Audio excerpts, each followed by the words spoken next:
Olá, no vídeo anterior falamos sobre o acidente de trabalho, o acidente típico e as doenças ocupacionais, as doenças profissionais e as doenças do trabalho. Neste vídeo nós vamos falar sobre o nexo técnico epidemiológico.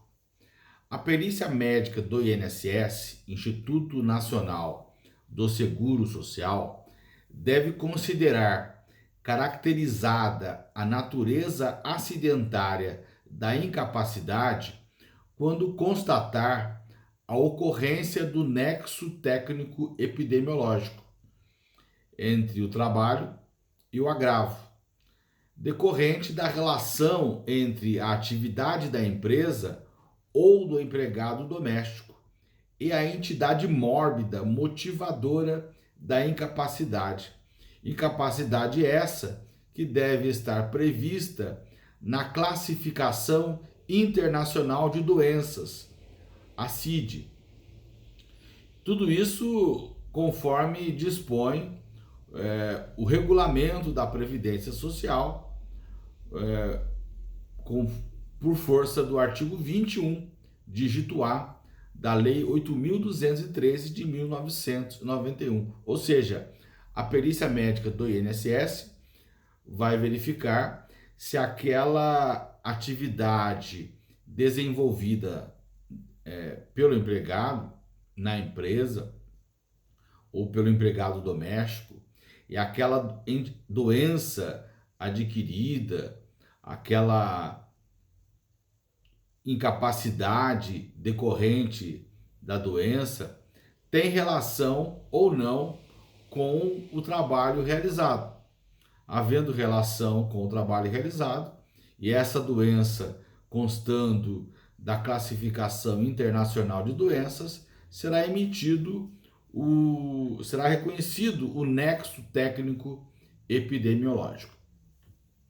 O nexo técnico epidemiológico é estabelecido levando em conta estudos científicos, bem como mapeamentos e análises de ordem empírica, as quais possibilitam a demonstração e indicação de quais doenças apresentam elevadas ou significativas incidências estatísticas nos diferentes ramos da atividade econômica, em que os segurados exercem atividade laboral. Ou seja, várias doenças que foram diagnosticadas estatisticamente entre os empregados que exercem as mesmas atividades nas empresas que exploram a mesma atividade econômica, naquelas condições de trabalho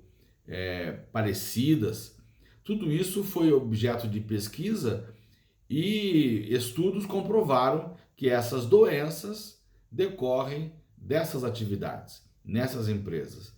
Portanto, a perícia médica do INSS apenas verifica se as condições de trabalho daquela empresa, as quais já se presume, e a doença apresentada pelo segurado tem relação, se existe nexo técnico epidemiológico. Havendo acidente de trabalho, ocorrendo acidente de trabalho, o empregador é obrigado a emitir a comunicação de acidente de trabalho, o famoso CAT. Essa obrigação decorre do artigo 22 da Lei 8.213 de 1991. Mas muitas vezes o empregador não emite a comunicação de acidente de trabalho. Presente o nexo técnico epidemiológico, presume-se que a doença tem natureza ocupacional. Mas essa presunção não é absoluta. Essa presunção é relativa e, portanto, admite prova em sentido contrário. Uma vez reconhecida a incapacidade para o trabalho pela perícia médica do INSS ou mesmo judicialmente, porque muitas vezes o INSS não reconhece o acidente de trabalho e o segurado terá que recorrer à justiça para obter o reconhecimento. Então, esse reconhecimento ele pode se dar no âmbito administrativo do INSS ou judicialmente. Ou seja, uma vez reconhecida a doença, a incapacidade para o trabalho, de qualquer uma das formas, administrativamente ou judicialmente, é estabelecido o nexo entre o trabalho e o agravo, são devidas prestações acidentárias ao beneficiário que tiver direito. Se estiver presente o nexo técnico epidemiológico entre o trabalho e a doença, passa a existir uma presunção relativa de que a doença tem natureza ocupacional.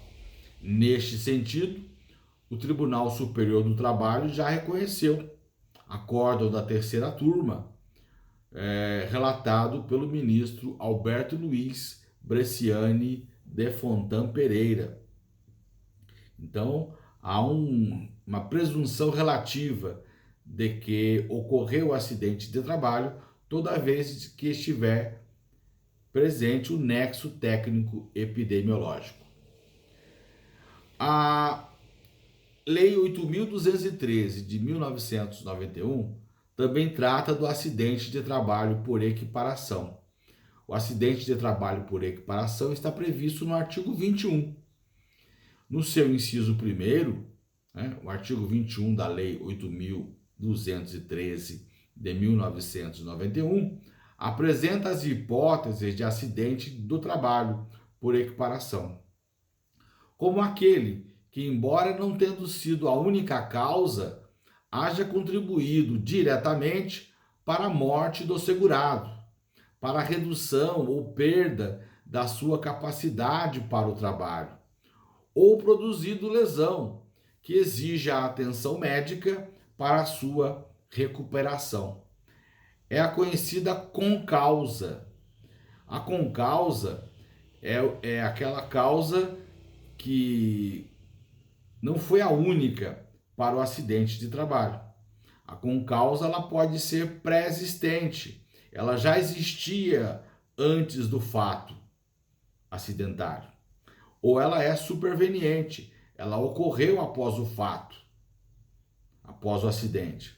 Ou ela é concomitante com a causa que desencadeou o acidente ou a doença ocupacional.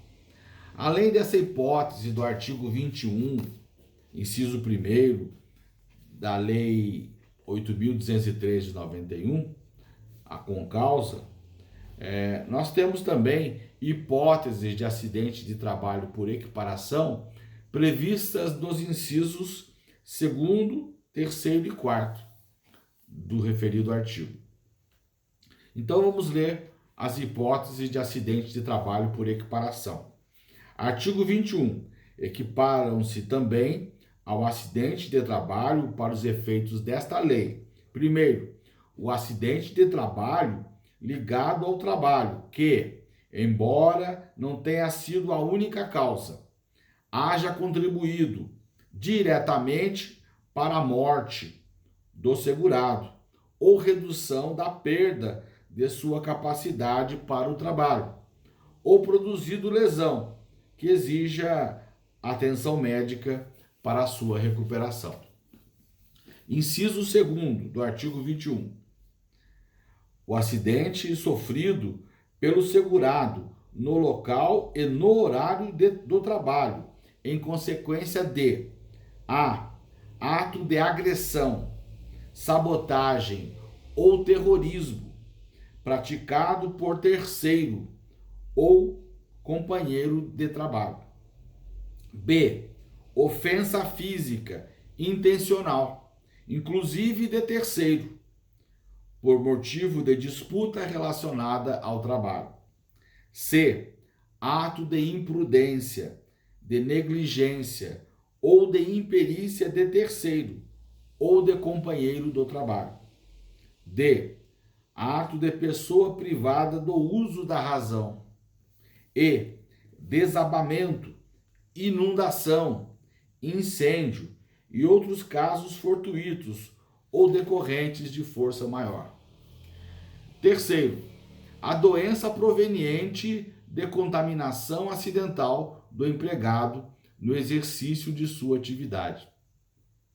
Quarto, o acidente sofrido pelo segurado, ainda que fora do local do local e horário de trabalho. A, na execução de ordem ou na realização de serviço sob autoridade da empresa. B, na prestação espontânea de qualquer serviço à empresa para lhe evitar prejuízo ou proporcionar proveito.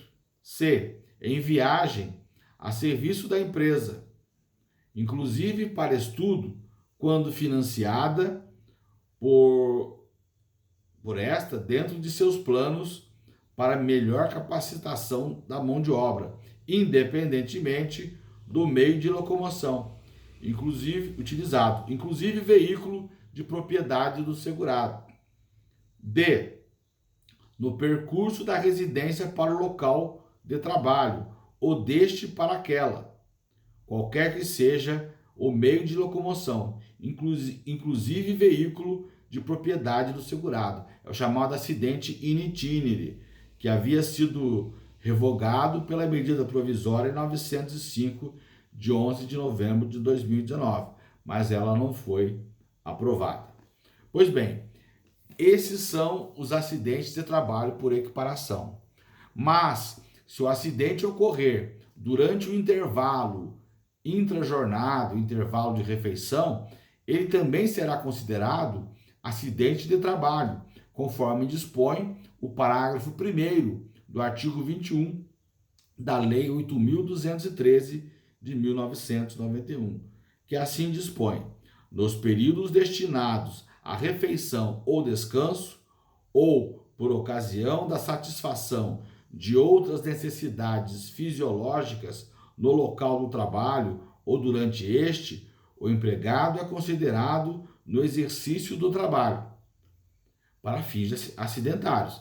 Não é contado como tempo de serviço, mas é considerado como se ele estivesse trabalhando para fins de acidente de trabalho.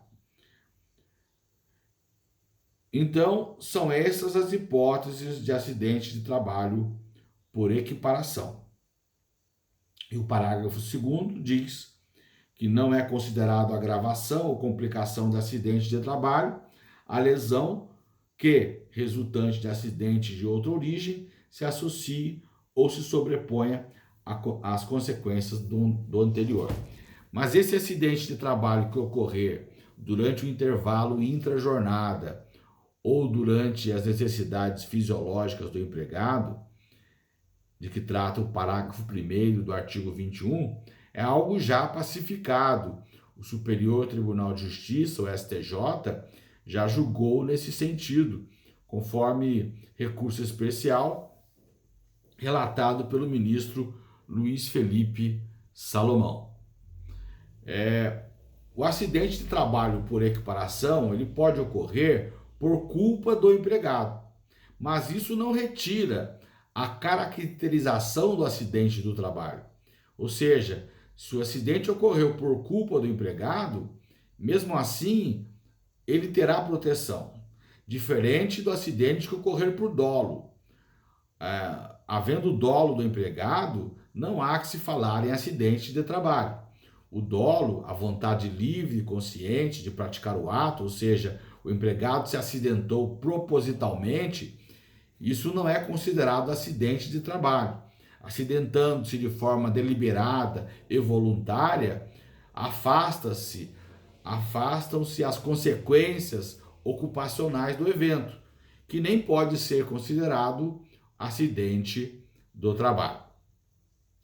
No próximo vídeo falaremos da comunicação do acidente do trabalho e das repercussões que ele terá no contrato de trabalho. Até lá!